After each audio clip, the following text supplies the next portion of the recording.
Welcome back to another edition of Instigating with Clarkey and Drury. Ryan Drury here, joined by Clarkey, a very jubilant Clarkey. We're filming this directly after a big Game 2 response win for Clarkey's Maple Leafs after a disaster in Game 1. They bounced back with a huge 7-2 victory in Game 2 against the Lightning. We are, of course, brought to you by our friends at Larry Hudson Chevrolet Buick GMC in Listowel. We'll hear a little bit from them later. And, of course, our friends at the Listowel Squash Courts. Clarkey, how you feeling? We'll dive into our picks in a second here. We're going to do our full Cup final, or rather Cup playoffs first round predictions. But Clarkey, summarize how you're feeling after a needed bounce back. Needed is right, Ryan. They definitely needed the win tonight. There's no question about it after the disastrous Game 1. But I was quietly confident going in tonight. I was confident they were going to bounce back. I thought the broadcast summed it up exactly what I was thinking all day today, which for me to give credit to Sportsnet is, pretty good.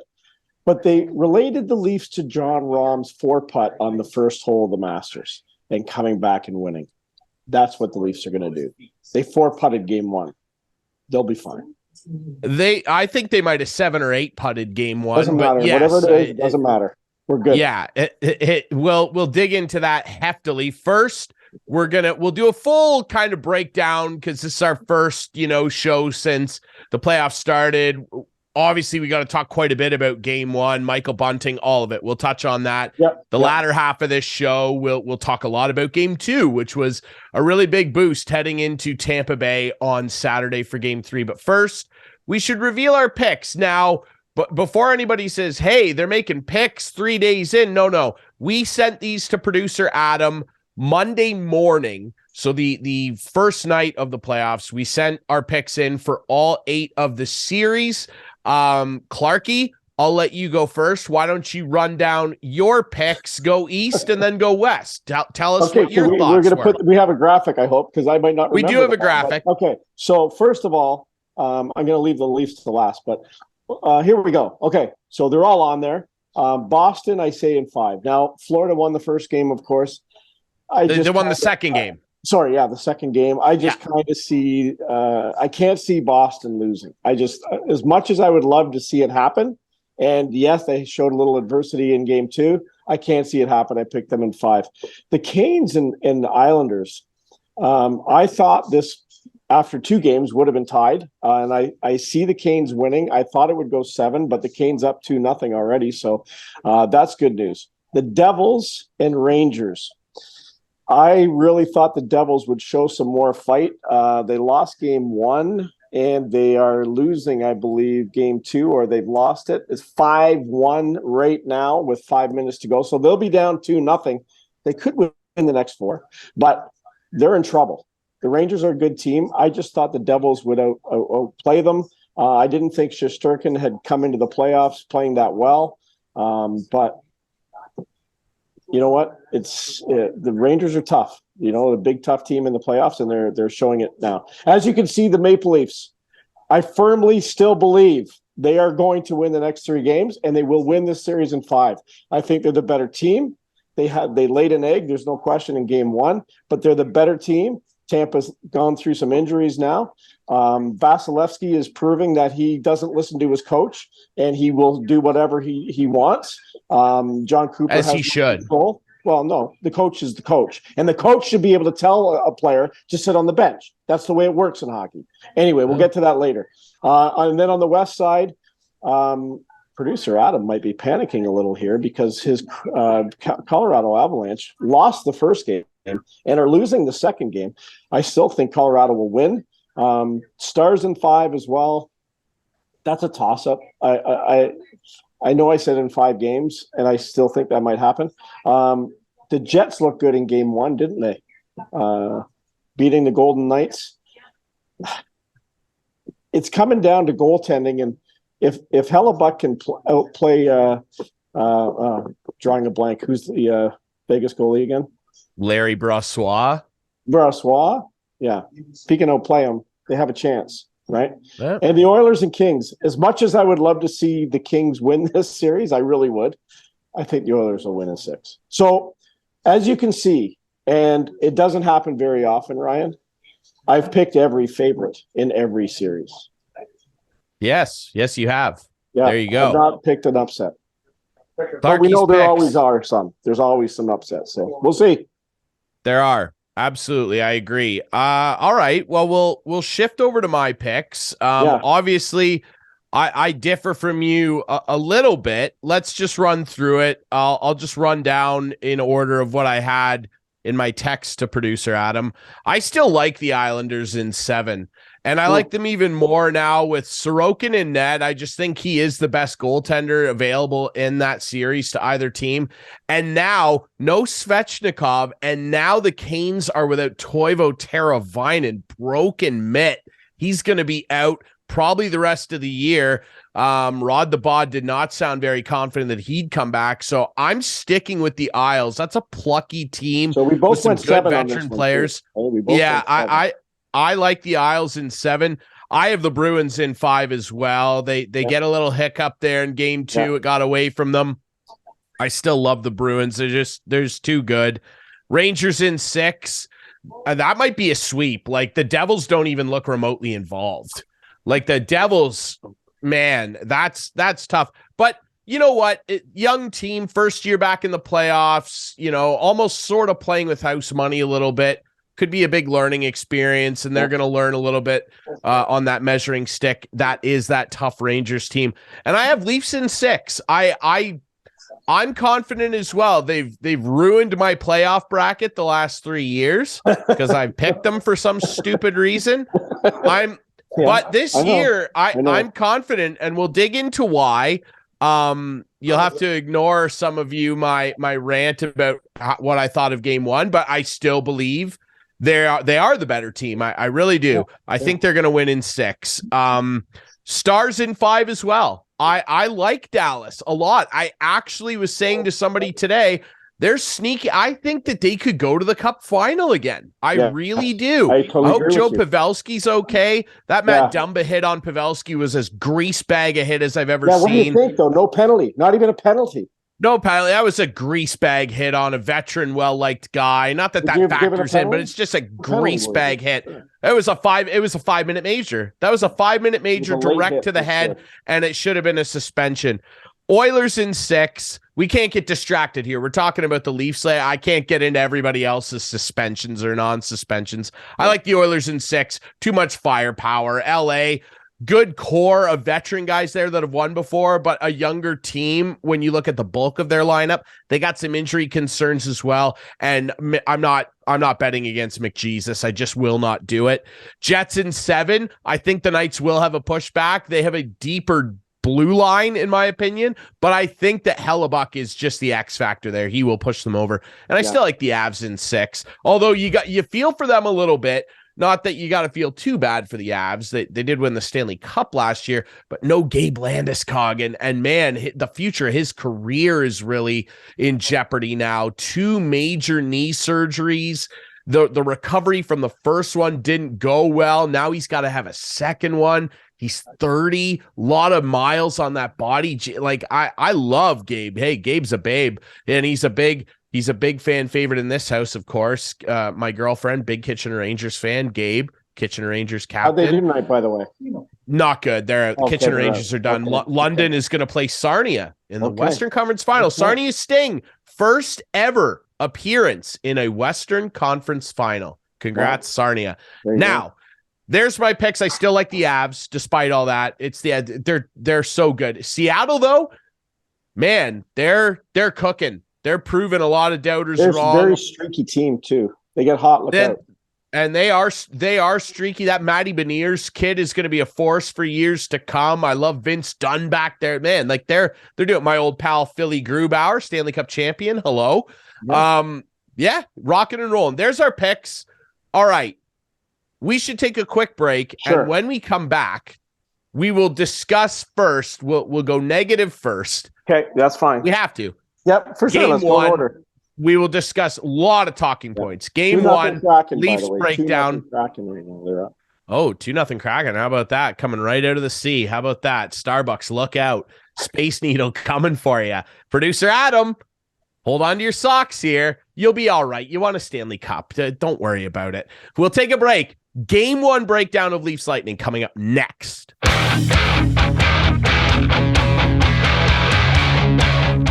Welcome back to Instigating with Clarkey and Drury. Ryan Drury, Clarkey here, back after revealing our Stanley Cup predictions for the first round. Now, as promised, let's dig into what was, a four-putt quadruple bogey for the Leafs. If you're sticking to that John Rahm comparison at the Masters, what an ugly start, an unacceptable start, in my opinion. Now, over the bulk of a series, the good news is the series are not best of 1. They're best of 7. And if they go on, which we're both confident they will, you in 5, me in 6, and they win this series, it doesn't matter. But just such a crushing, given the psyche of this fan base, the psyche of that team, it's a crushing way to start. And unacceptable to start a game like that. They were behind from the word go, and it got a lot of people shaken a little bit and not very happy. 7-3 loss. Clarkey, your thoughts? My thoughts. Well, where do we start? I mean, where do we start? Like, it was Let's start with the first period. It was a terrible start to the hockey game. There's no question about it. They weren't ready. That's all there is to it. And I don't understand it. Maybe they were ready for 7:00 and they all of a sudden said, "Oh, we're playing at 7:30." I don't know. I'm just like, it's unexcusable that they could come out as flat as they did. And it's like, as a Leaf fan, as you know, you're just going, here we go again. Here we go again. No one's showing up. What's happening? Where was Matthews? Where was Marner? Where was everybody? No one was anywhere. And it was just very, very disappointing. And they just kept getting more buried and more buried. Listen, I'm not going to come on here tonight, and I think you probably thought I was blaming the refs for game 1. They played terribly. They played terribly. The refs were awful, but they played terrible. And just when the Leafs got back to 3-2, which is still too little too late, boom, a terrible, terrible penalty call. It was awful. Let's admit it. It was awful. And that was basically the game, and it goes on from there. I'm sure you've seen all the chatter on Twitter about Wes McCauley and David Frost and all this crap that's happening. I don't care. Do you not think it would be a story in the NFL if there was a referee that? No, because the NFL doesn't care. They're a money machine. They do whatever they want. They have worse controversies than that all the time. How about any other league? The NBA? The league with the point shaving scandal? Oh, no. That's what I'm saying. No, they wouldn't care either. I had a phone call from a former NHL ref today, and wanted to clear up some of the story.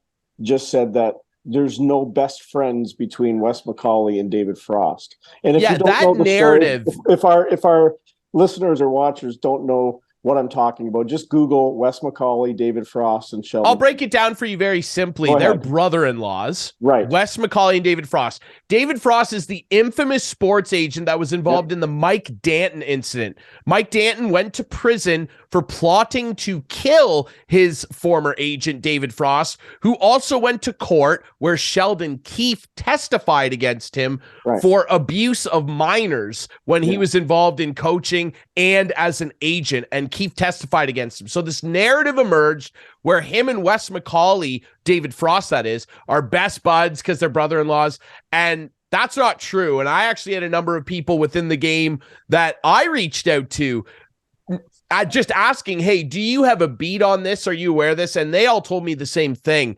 Wes McCauley does not like this guy, and they do not have a buddy close relationship. Now, that all being said, what I will say and put this to bed on my perspective is this. Would it be very simple for the NHL to just not have him involved? Just simply to avoid this type of conspiracy theory nonsense? Yes, it would.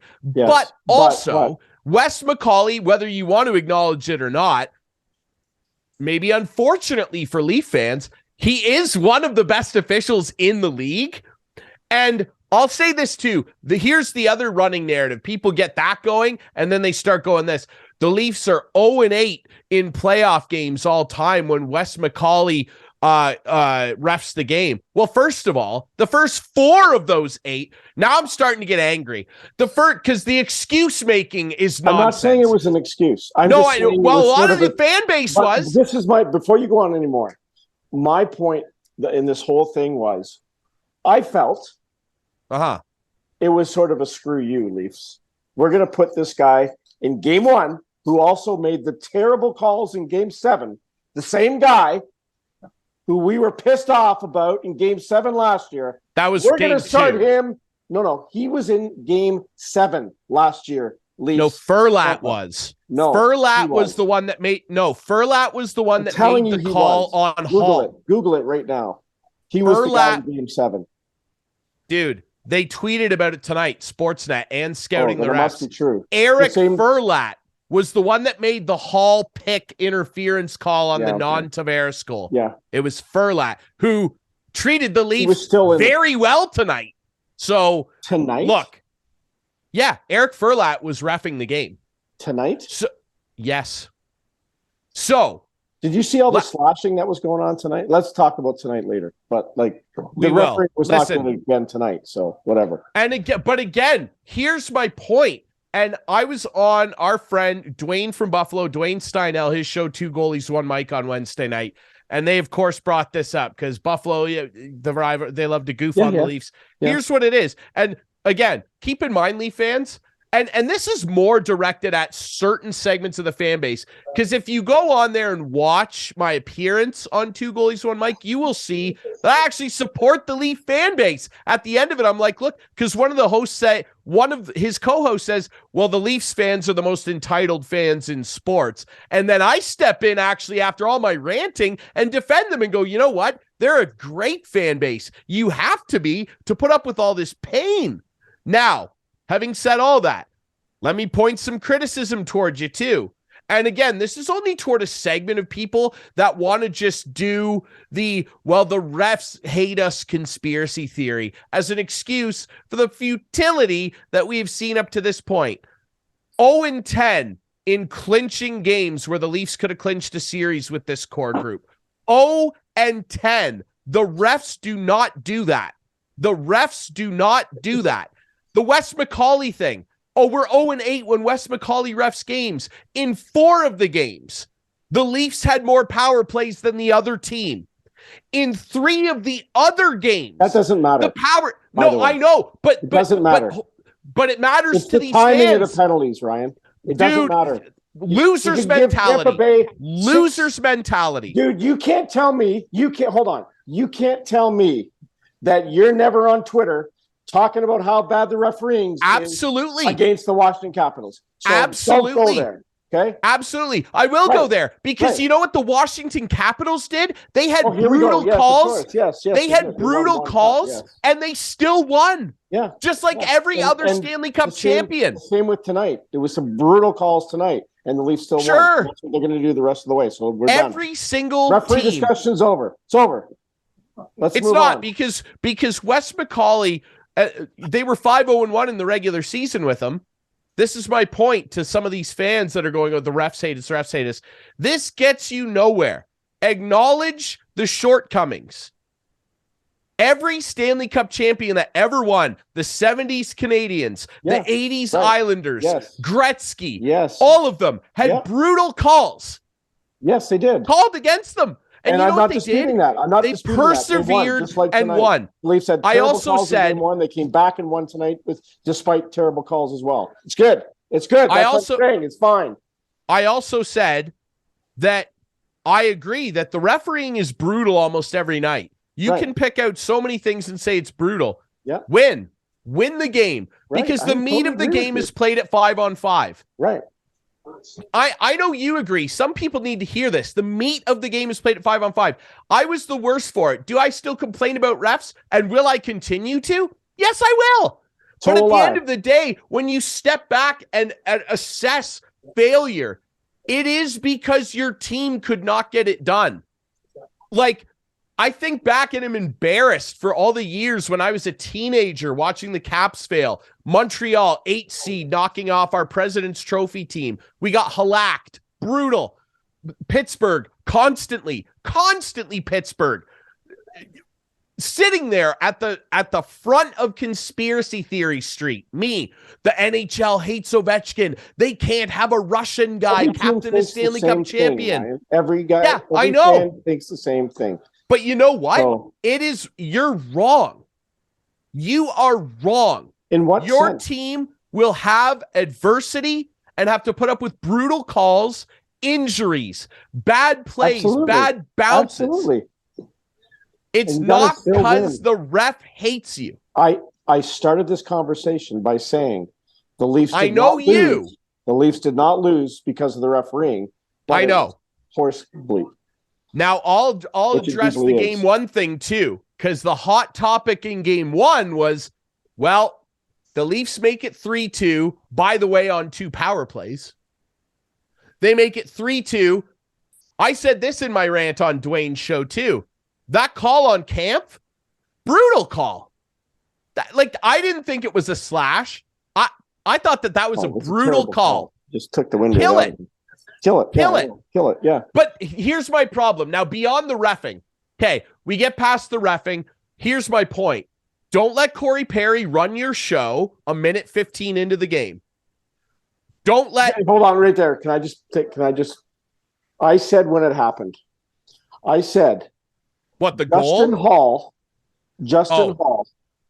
could have put a stamp on this series within 2 minutes of it starting by just having his head up and hitting Corey Perry and knocking him out. But he doesn't know how to do that. And it Justin Hall drives me crazy.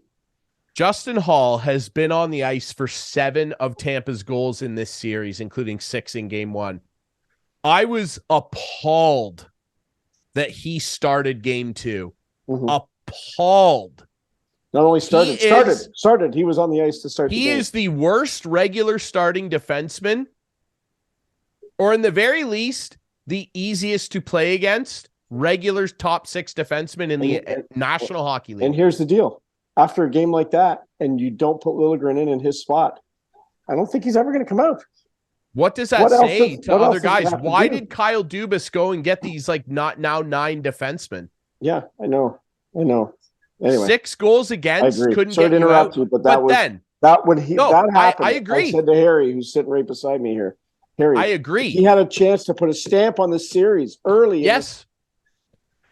Here's my thing. So Perry does that. Then you let Cirelli get to the rebounds where, again, like Samsonov was bad in game 1. The rebounds were outrageous. Yeah. But his team doesn't help him. And then Cirelli's right there with 3 guys near him. No one hits him, bats it into the net. Then you let Kucherov, with no one within 10 feet of him, snipe one on the power play. You know he's over there. He's in the opposite Ovi spot. He's always there. 3 seconds left and you let that guy clap one? Yeah. Come on. So then they get back into the game. And here's where everybody started freaking out. Oh, well, the Leafs get back to 3-2, and then the refs had to take their momentum away and give them a bad call. What's a bad call? Absolutely. And it did take that's a stupid away. Call. They got to kill it, but it still Here's my problem, dude. It still takes momentum away, dude. Here's my problem. No matter what happens, it deflates people. And here's my problem. Deflated the crowd, deflated the team. You can't let something like that take your momentum away when you are down by 2 goals. Easier said than done, but I hear you. 2 goals. Yeah, it is easier said than done. 1 goal. But actually it isn't. No, but 3-2. After the bad calls, point scores on the power play, and it's 4-2 after the bad penalty. Yes. If you cannot stomach being down 2 goals. Yeah, what happened right after that? Ice, what happened right after that? That's my point. But hold on. Luke Shen then gets a penalty for cross-checking when his blade of his stick is on the ice. That was before the camp call, which was it also was not a good terrible call. calls. It was terrible. It wasn't a good call either. It was a No, terrible call. you're right. They don't score on that one though. But now you're down 4-2. If 2 goals on home ice where you control the matchups, I told you they with played like 3 crap. players that make over $10 million, 2 of them make over 11, and are 3 of legitimately, you throw Nylander in there too, 4 now, 4 of the best offensive players in this league. Yep.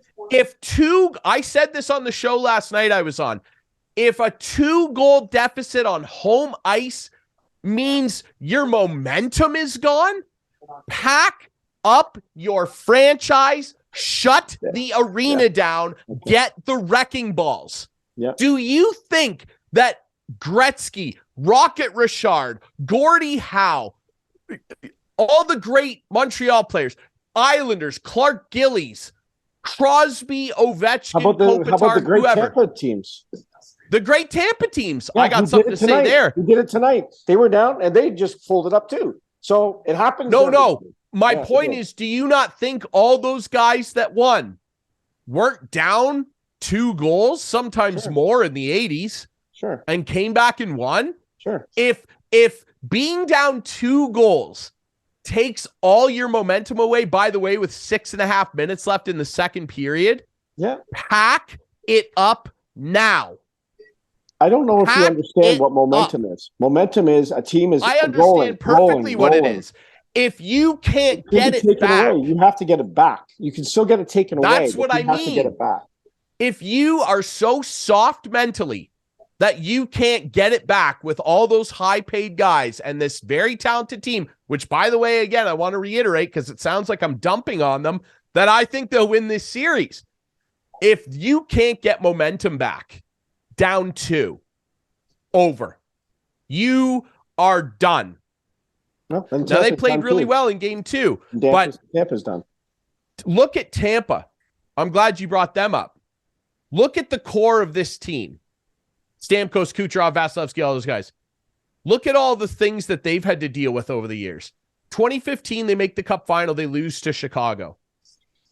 That was the emergence of Vasilevsky. Remember, Ben Bishop was the starter for them. They get swept by Columbus the next year or 2 years after that. Gets swept by Columbus. The next year after that, the Caps beat them in Game 7 in the Eastern Conference Final. The year after that, they lost again, and then they won the back-to-back cups.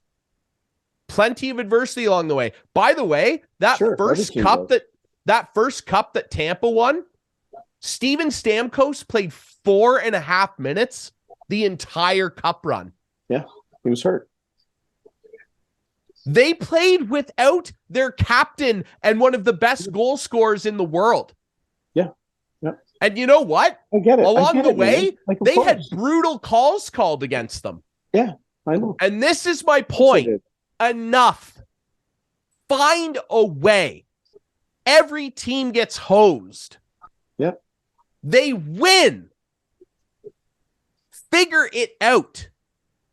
I'm sick of the whining. Oh my God, they took our momentum away. The game was over. I had a friend of mine text me. A friend of mine texted me when Bunting, the whole Bunting thing, which we got to touch on. And he goes, yeah, that was a stupid thing he did. But the game was already over. No, it wasn't. The game was over? You were down 2. Mm-hmm. Yeah. And if that's your mentality, well, you can't. I don't know, you man. Can't say that's the team mentality when. I know, but like, God, if that's what you think as a fan, no. But I mean, it's not that I don't think the team quit. You don't. But I just think that Tampa just took over. They took over the game, and that happens. Then the Bunting thing. It happens. Yeah, the Bunting thing. The Bunting thing, extremely stupid. I thought 3 was pretty stiff.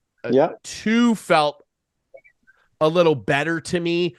3's pretty extreme. And I know people are upset because the Boston thing the other night with that guy, Nosek, that bad hit, the Dumba thing that we touched on earlier. Yep. Guess what? I hate to do this to you. Caps 2018 against To me? Pittsburgh. Tom Wilson took your boy, now Leafs, Zach Aston Reese, center ice. YouTube this hit if you've never seen it. Tom Wilson broke Zach Aston Reese's jaw with a vicious charge where he absolutely crushed this poor kid. Yeah. And broke his jaw. Okay. That was in game 3. Okay. Tom Wilson got suspended for 3 games. Yeah. The Capitals lost their number 1 right winger, number 1 power play winger, and number 1 penalty killer. Yeah. In game 5 of that series, not only are they missing Tom Wilson due to a deserved suspension, Nicholas Backstrom didn't play because he had a broken hand, which he wrestled with through the rest of the playoffs en route to eventually winning. Yeah, every team has. My point is, Matt Sundin was hurt in 2001, and the Leafs made a run. Bless you, boys. He was hurt. Tucker was hurt. Roberts was hurt. Every team can do it. They were super hurt. Right. So just do it. Yeah. Enough of this. Right. Oh, they took our momentum Bunting away. got suspended. No. What happened today?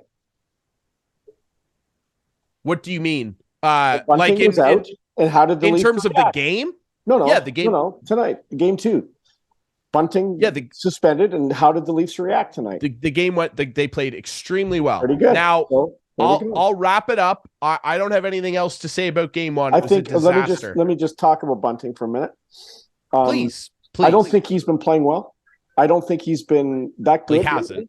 And I think this could be a blessing in disguise that this guy's not in the lineup, because the entire team, I feel, is watching this guy thinking this guy's going to take a stupid penalty and cost us.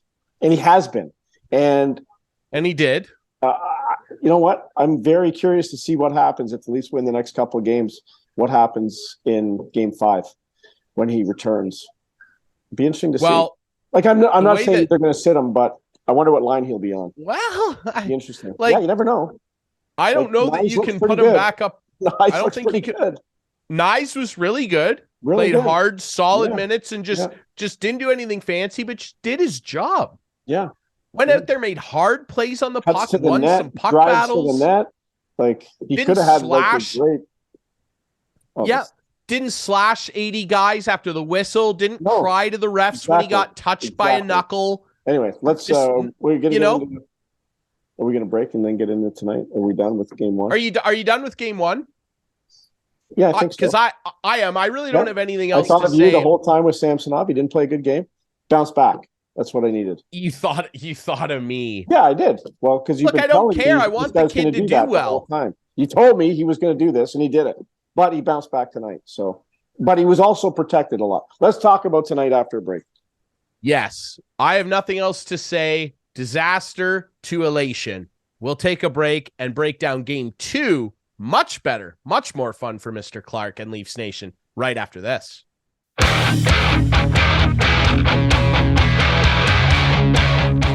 Welcome back. Wrapping things up here on Instigating with Clarkey and Drury this week. Plenty to talk about, though. It'll be a while before the actual wrap-up. We got to dig into a very positive bounce back. Game 2 for the Leafs. 7-2 win. Big answer back for the Buds against the Lightning after that travesty that was game 1. Really good. All the stars showed up. Tavares with a hat trick. Matthews had 2 assists. Marner getting things started 47 seconds in with a clap bomb. Mitchie Marnes with a clap bomb. Morgan Riley. Let me just say this right away, Clarkey, and then I want to hear you're the Leaf fan here. I want to hear your reaction. Morgan Riley, and it's not just because of the evident franchise record 5 points by a defenseman in a playoff game.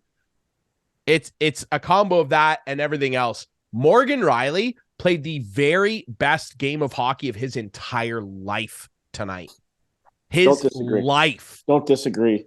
A lot of times he will pinch and get points, but he won't be great defensively. But tonight he was great all over the ice. He was so good. He gapped up on guys. Not a big dude, but he was right tight on the body and digging away, winning puck. He was awesome.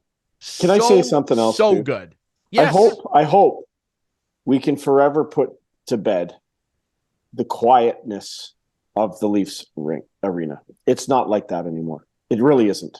There's fans there now. There's sweaters there now. There's jerseys there now. There's no suits. very small amount of suits.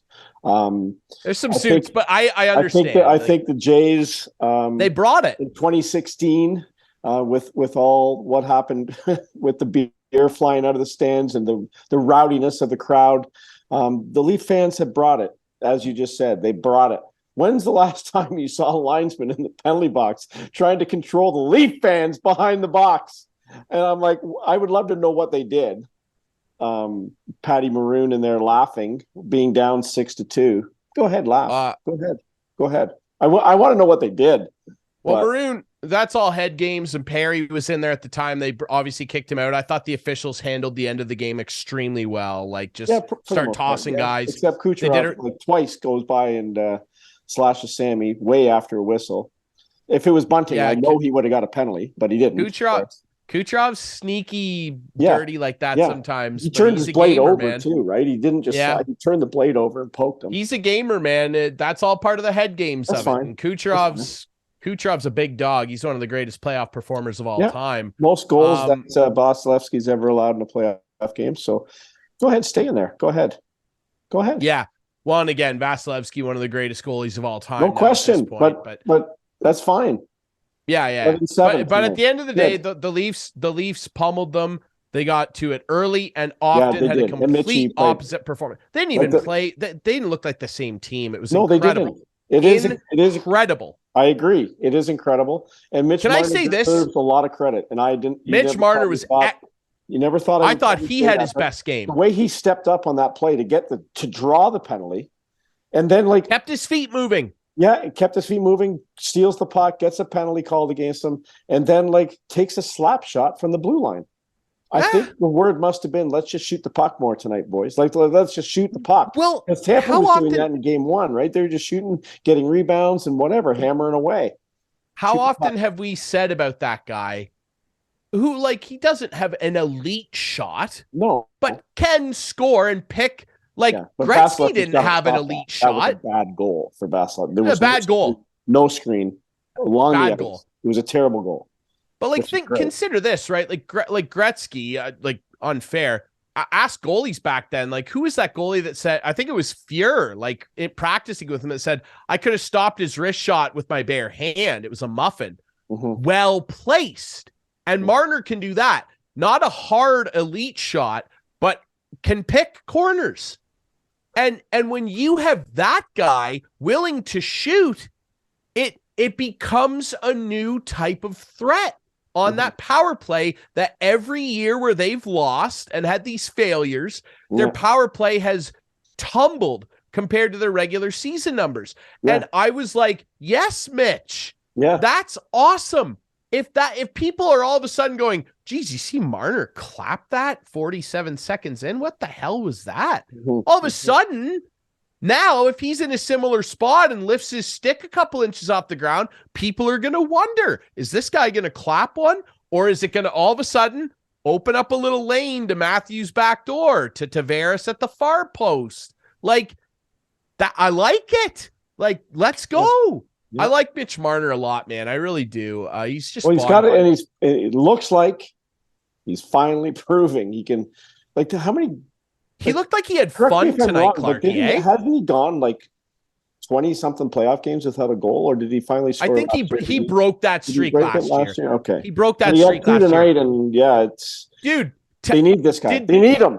I'm sorry, but they need him. Of course, they need him. Yes, you need him. Like I've said to you numerous times, he's your Backstrom, right? He's your Backstrom. He's that guy. He can make those plays. He looked like he had fun tonight, eh? Well, I think they all smiling like it. They all, of course, they had fun. Yeah, but him in particular, when he's confident and kind of has that little mischievous grin, knowing hey, I got something in my back pocket. I'm going after pucks tonight.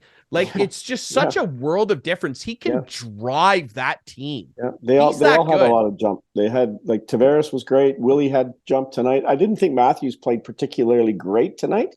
But he was better though. Not all going to be great. No. But I'll say this about Matthews: he was really good in his own zone. Yeah. Yeah. He was good in his own zone. He came back and tracked back a couple times and got some good stick checks in there. Good support plays on the breakouts, helping McCabe. I liked his defensive game a lot. Yeah. And I thought he was really good. I love the fact right now with the lines the way they are, that there's 3 sets of 2, basically. Yeah. You got Matthews and Marner, you got Willie and JT, and you got Ryan O'Reilly and Matthew Nyes. And all 6 of those guys are the driving force of those lines. Like Yarncrock's good. Okay, no problem. Kerfoot, I thought he was awesome tonight. Who? Yarncrock? I thought Yarncroke was really good tonight. He made some sneaky good plays. And Kerfoot's just that pesky little guy. I wish he was a little more pesky. I wish we called him Kerr Hands instead of Kerfoot. But sometimes he's okay.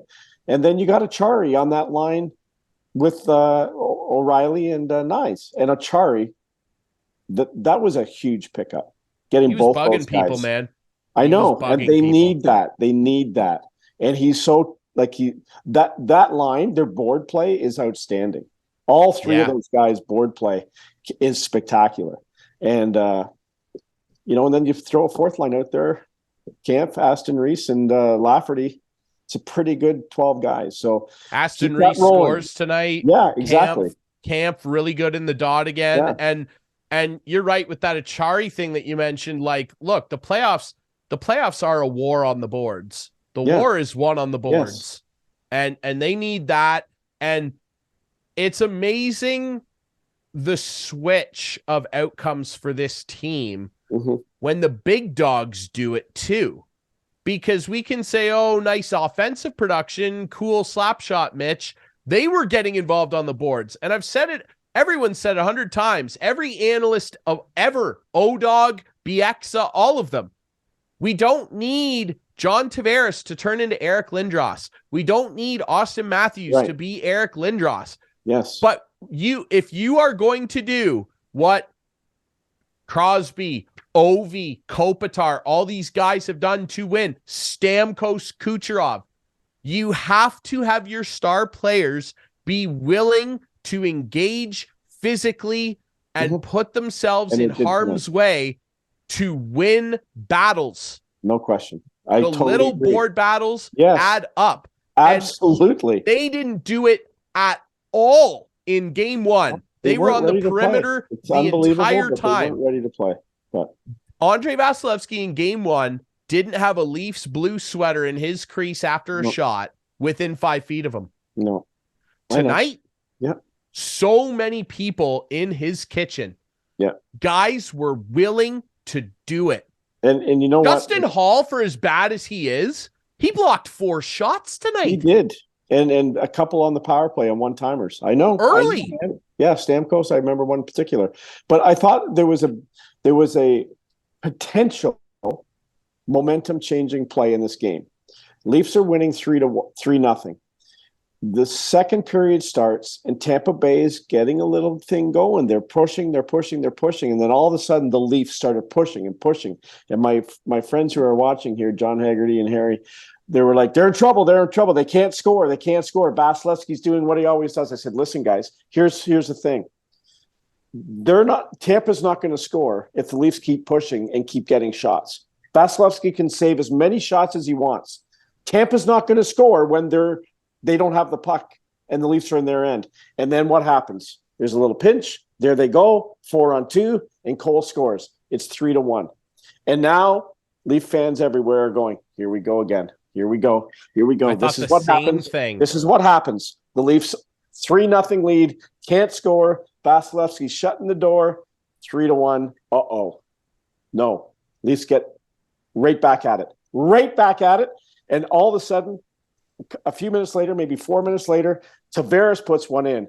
Aston Reese puts one in. Marner puts another one in. 6-1. So long. Fat ladies singing.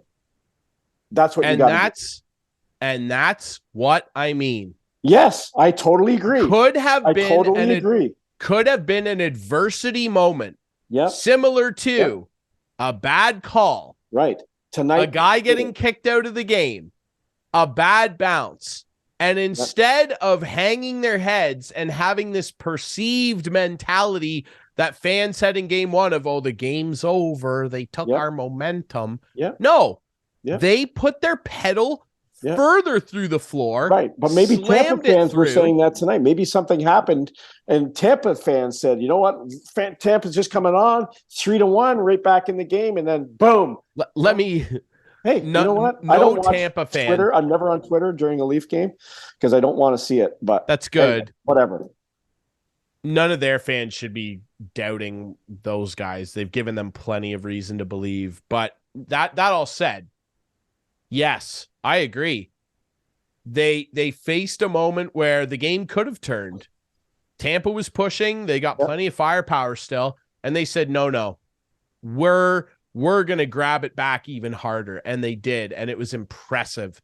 Yeah, it was impressive. And then they're up 6-1 and Jeannot wants to fight Shen. And it's like, whatever. Like that's going to be the series, man. That's every series pretty much, depending on who you're playing. But like big boy teams like Tampa that have won a lot, they are masters at the long game. And that's what they're going to do. Yeah. If game 3 and 4 go like that too, guess what? They're going to take runs. Go ahead. They're going to pound it. If they're taking runs and the Leafs are up by 5 goals, go ahead. Yeah, go ahead. Absolutely. Now, here's my question. Yeah. We all know, look, he was really good tonight. Wasn't fighting rebounds. He was laying pizzas, letting out rebounds into the middle of the ice in game 1. Yep. Samsonov, really nice bounce back for him. We know the home road splits this year. Sub 900 save percentage on the road, bad goals against. Like what does he have down there at the Madhouse in Tampa on Thunder Road? What's it going to be like? Because we've seen two extremes with the team and him. Yeah. He was atrocious in game 1. And I'll just say this. He made all the saves he needed to, and the goals that went by him went in at times that were not critical, game-changing times. You're down 3-1, then you're down, then they get a late one, right? Yeah. The two, I don't know what that was. Who cares? Yeah. The 2 goals that he did let in tonight were like, ugh, they weren't great. That said, though, it really didn't matter because of all the key saves he came up with early in the game and at critical time. Because remember, Marner scores on the first shot of the game for the Leafs. Yeah. And then Tampa went up like 7-1 in shots. Yes, they did. But the Leafs Samsonov took over after that, though. Yes, they did. But Samsonov, after that little flurry, made the saves. Yeah. If he lets those 2 goals in, say, in those first 7 shots, then you're going, oh my God. Yeah. So I'm very curious. Yep. And look, so this is what I have to say about that. Let me just have my say here. Yeah, please. We're almost done. I sometimes, as a goalie, I'm going to defend goalies. And sometimes when you're playing on the road, the team in front of you isn't playing as well as sometimes they do at home. But here's what I'm going to say. You're right. The splits are terrible. The last 3 road games Samsonov played this year, shut out the Ottawa Senators, 2-1 overtime loss to Boston, 2-1 win in Florida. Yep. He's played well. Yep. And I think that was important. I think that was very important. So let's just see what happens. I think the Leafs are a better team. They're going to win this series. I want to address our friend Dark Guy because he'll see this and other people that are like, this Washington guy, he hates Samsonov. No, I don't. Like, I wanted that kid desperately to be the franchise goalie for my team. Yeah, I know. Desperately. Yeah, no, for sure. I get it, man. I get it. And dude, I think he's the Leaf goalie of the future. Him and Wall consider are the this. Of the future. I really think he took over for Braden Holtby, the guy that gave me a Stanley Cup. I love Braden Holtby. I would tattoo his face on my ass cheek right now. Of course. I would tattoo Braden's didn't even face start the playoffs happily. No, he didn't. I'd tattoo his face on my right ass cheek. I love Braden Holtby. If I ever have a son, I'll name him Braden. I swear to God, I love the guy. And he leaves. I wanted Sammy to be the guy that replaced him. And I understand the disappointment in him, but went on for the Toronto Maple Leafs. Yes, he has. That's all I know. I went on the Washington Capitals fan cast a few years ago and said that he was the best prospect outside the NHL before he came over. Yeah. And I meant it. And he was. Yeah. I don't hate this guy. I don't want him to fail. I need runway here for him to actually prove. He pushed his playoff record tonight on Thursday after game 2 to 2-8. Yeah, I get it. I know. But and you can't blame all that on the goalie. He's 1-1 as a Leaf. And let's just see where we go from there. That's all I'm saying. I want him to succeed. I also thought I wasn't impressed with Sheldon Keefe's comments after game 1 when they asked him. Yeah, I thought that sucked. Who's in net next game? And he's like, that sucked. Too early to tell. Give your guy. He's your guy. That stunk. Yeah. Like I don't think impressed. Joseph Wall is starting, but I don't want to go back to game 1, but like I thought Sheldon Keefe's coaching in combo with everything that went wrong was atrocious. And I thought so too, but I thought he pushed some extremely good buttons tonight. Yes. He had 100%. The feel of the game when the Leafs had that momentum going. He was picture perfect. He was like, he put on O'Reilly with a line with Tavares and Nylander a couple times to keep that pressure going. I thought he coached well tonight. Your buddy there, John Haggerty, excellent. Has been all over Sheldon all year, but tonight he thought he outcoached John Cooper. He, like the team, was picture perfect. And no Hedman. We'll see about game 3. Chernak, they have to continue. Have they said? No, they haven't. Hedman, I think he's got a hip problem. Okay, good. He's had a nagging back. I don't know. I'm not in the room. This just in too, by the way. I'm surprised producer Adam hasn't come through the roof here. It is now 2-2. The Avs have come back. There you go. As we record this, as the Avs trying to tie that series at 1. Listen, really impressive performance. You know who else will give you an impressive performance as we wrap up this show? Our friends at Larry Hudson's Chevrolet Buick GMC. They'll give you a hell of a performance. Let me tell you what, Clarkey, why don't you fill us in? Because you're part. Well, let's see if Adam, we might have thrown Adam off here. I'm not sure if he's ready, but Adam, you can roll that. We have on our lot right now something that a lot of dealers don't have. And that is some 2,500 and 3,500 trucks, HD trucks. We have a lot of 23s. And 4.99% financing on the 23s, which is great. So come on in. Again, ask for Clarkey, like Bill Drury did. He's happy with his Malibu. Yes, he is.